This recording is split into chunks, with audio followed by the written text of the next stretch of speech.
Hello everyone, welcome to learning Himachal.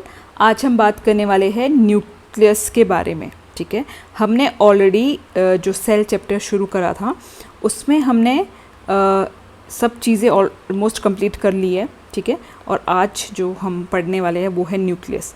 ठीक है, हमने गोल्जी एपरेटस के बारे में पढ़ा, हमने साइटोप्लाज्म के बारे में पढ़ा। ठीक है, हमने लाइसोसोम के बारे में पढ़ा, एंडोप्लाज्मिक रेटिकुलम के बारे में पढ़ चुके हैं, सेल मेम्ब्रेन हो गया, माइटोकॉन्ड्रिया हो गया, ये सब चीज़ें हम ऑलरेडी डिस्कस कर चुके हैं। अब हम पढ़ेंगे न्यूक्लियस के बारे में।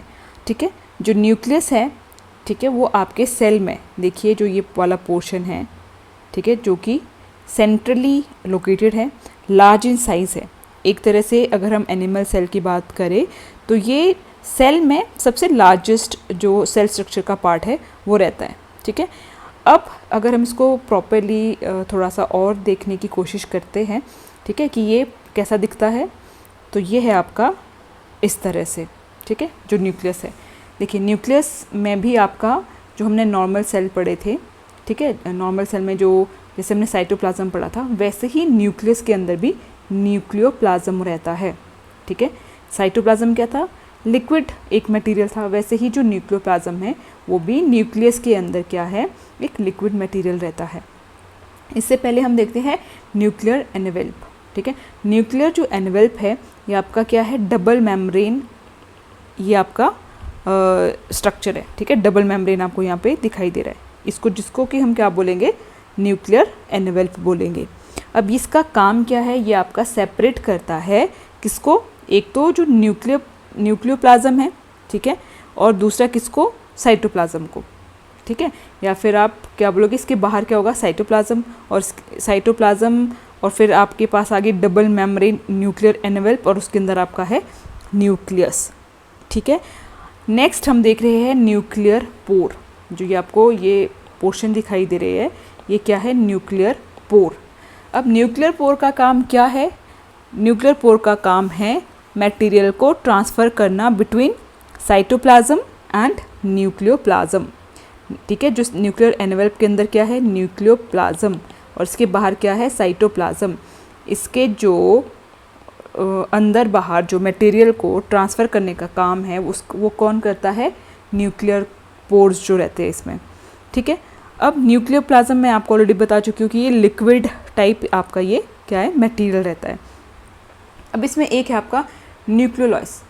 जो ये आपका न्यूक्लियोलस है ये आपका या तो एक होगा या एक से ज़्यादा भी हो सकते हैं। ठीक है, और ये आपके प्रोटीन फॉर्मिंग होते हैं। ठीक है, अब आता है क्रोमेटिन। जो क्रोमेटिन है, ठीक है, क्रोमेटिन देखिए ये थ्रेड लाइक स्ट्रक्चर होते हैं, जो भी आपको ये थ्रेड लाइक स्ट्रक्चर दिखाई दे रहे हैं, ये क्या है, आपके क्रोमेटिन है। तो आई होप कि जो सेल न्यूक्लियस का जो एक स्ट्रक्चर है वो आपको क्लियर हो गया होगा कि किस तरह से है। ठीक है, हम यहाँ पर भी देखते हैं, देखिए यहाँ पर भी वही सब चीज़ें हैं, न्यूक्लियर पोर्स आपको दिखाई दे रहे हैं। ठीक है, हमने एंडोप्लाज्मिक रेटिकुलम जब पढ़ा था तो देखा था कि ये न्यूक्लियस के साथ अटैच रहता है। ठीक है, और जो रफ एंडोप्लाज्मिक रेटिकुलम था उससे क्या बन रहे थे, आपके पास राइबोसोम्स बन रहे थे। ठीक है, तो ये सब चीज़ें भी वैसे ही है। ये थ्रेड लाइक स्ट्रक्चर देखिए जो आपको दिख रहे होंगे, ये सारे क्या है, क्रोमेटिन है। ठीक है, अब क्रोमेटिन को हम थोड़ा सा डिटेल में देखते हैं। जो क्रोमेटिन आपका ये मटेरियल है, ठीक है, जो ये आपके ये थ्रेड लाइक स्ट्रक्चर है, ये क्या बनाते हैं, ये बनाते हैं क्रोमोसोम्स। अब क्रोमोसोम कब बनता है, जब आपका जो सेल है वो क्या होगा, डिवाइड होगा।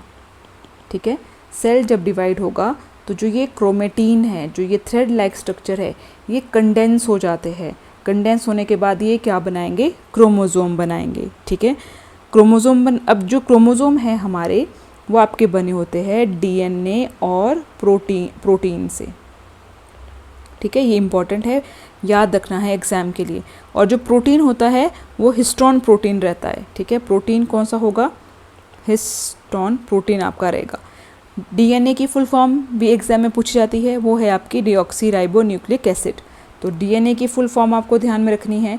ठीक है, और जो प्रोटीन है वो हिस्टोन प्रोटीन है। ठीक है, ये आपका क्या बनाते हैं, ये किसके कंपोनेंट्स है, ये है आपके क्रोमोसोम के कंपोनेंट्स है। अब जो क्रोमोसोम हमने देखे वो क्या है, वो आपके बने हैं क्रोमेटिन मटेरियल से। ठीक है, क्रोमेटिन मटेरियल कैसा है आपका, थ्रेड लाइक ये स्ट्रक्चर है, ठीक है। अब देखिए जो हमारा ये डीएनए है, ठीक है, डीएनए में क्या है, डीएनए कंसिस्ट करता है जीन्स, ठीक है।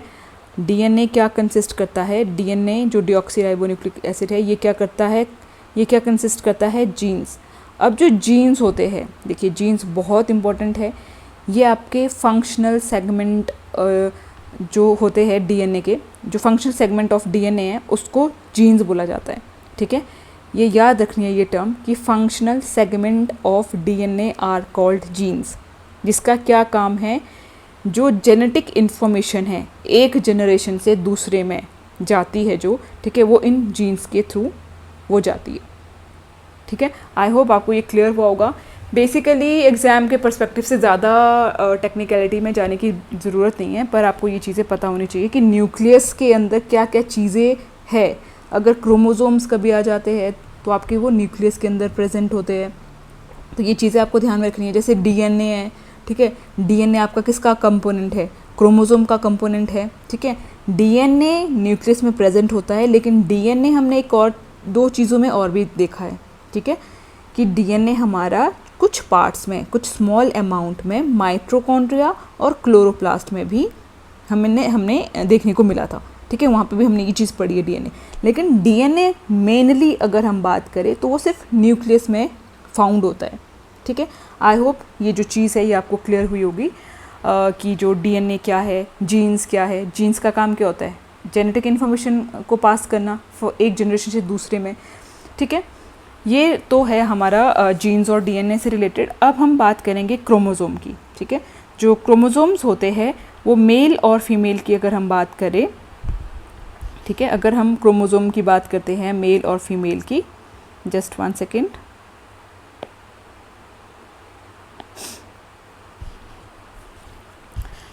तो अगर मैं मेल की बात करूं या फीमेल की बात करूं तो जो क्रोमोसोम है, ठीक है, जो हमारे क्रोमोसोम्स रहते हैं, ठीक है,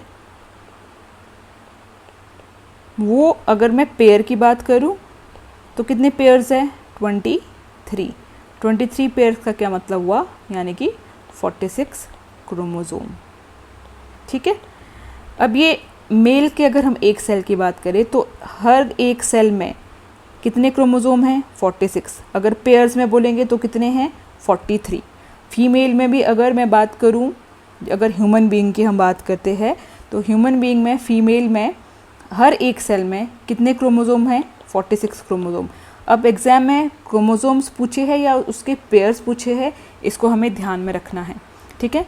तो हर एक सेल में जितने भी सेल है, नंबर ऑफ़ सेल है बॉडी में, तो हर एक सेल में कितने क्रोमोसोम्स हमें देखने को मिलेंगे, 46, ठीक है। अब ये जो 46 क्रोमोसोम हैं या फिर 23 जो पेयर है क्रोमोसोम के, उसमें क्या होता है, जो 22 पेयर है, ठीक है, जो 22 पेयर है या फिर जिस टोटल कितने हुए 22 पेयर, मतलब कि जो 44 क्रोमोसोम है वो क्या होते हैं, ऑटोसोम, ठीक है, ये होते हैं ऑटोसोम।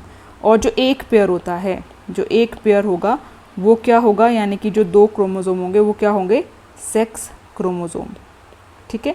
तो ये चीज़ भी थोड़ा सा आप ध्यान में रखना, क्योंकि जो ये सेक्स जो क्रोमोसोम होते हैं इसी के बेस पर ही जो आगे जब आपका मेल का जो स्पर्म है और जो फीमेल का एग है, जब उनका फ्यूज़न होता है कि आगे जो जायकोट बनेगा, जायकोट बनने के बाद जो फीटस है वो मेल फीटस बनेगा या फिर फीमेल फीटस बनेगा, उसका पता चलता है।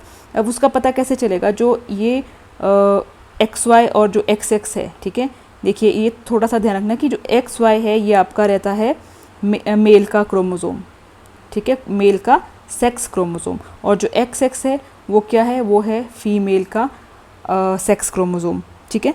तो अब देखिए कि मेल फीटस बनेगा या फीमेल फीटस, ठीक है, बेबी बॉय होगा या बेबी गर्ल, ये कहाँ से पता चलता है, ये आपको पता चलेगा कि जब जो स्पर्म है और जब जो एग है उसका जब फ्यूज़न हुआ है, तो जो मेल से जो आपका क्रोमोसोम क्या होगा उसके बेस पे। देखिए जो फीमेल है, फीमेल के पास तो दोनों XX ही सेक्स क्रोमोसोम है, तो फीमेल के एग में तो ओनली आपको सिर्फ X ही क्रोमोसोम, मतलब कि जब वो ट्रांसफ़र होगा, जब भी फ्यूज़न होगा तो X ही जाएगा।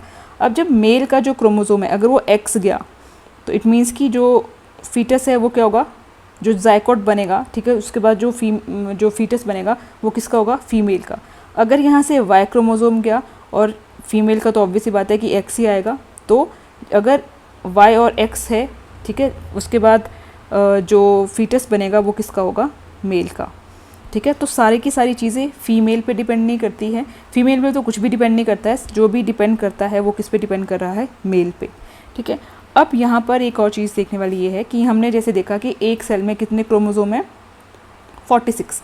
लेकिन जब यहाँ पर जो मैंने आपको बताया कि जब स्पर्म्स और जो एग्स है का जब फ्यूज़न होता है तो उस टाइम पे जो क्रोमोसोम होते हैं उस सेल में वो हाफ होते हैं, 23। मतलब कि 23 जो क्रोमोसोम है वो किसके हैं, मेल के, और 23 जो क्रोमोसोम जाएंगे वो किसके जाएंगे, फीमेल के। तो इस तरह से जो टोटल जो क्रोमोसोम बनेंगे वो कितने बन जाएंगे, 46।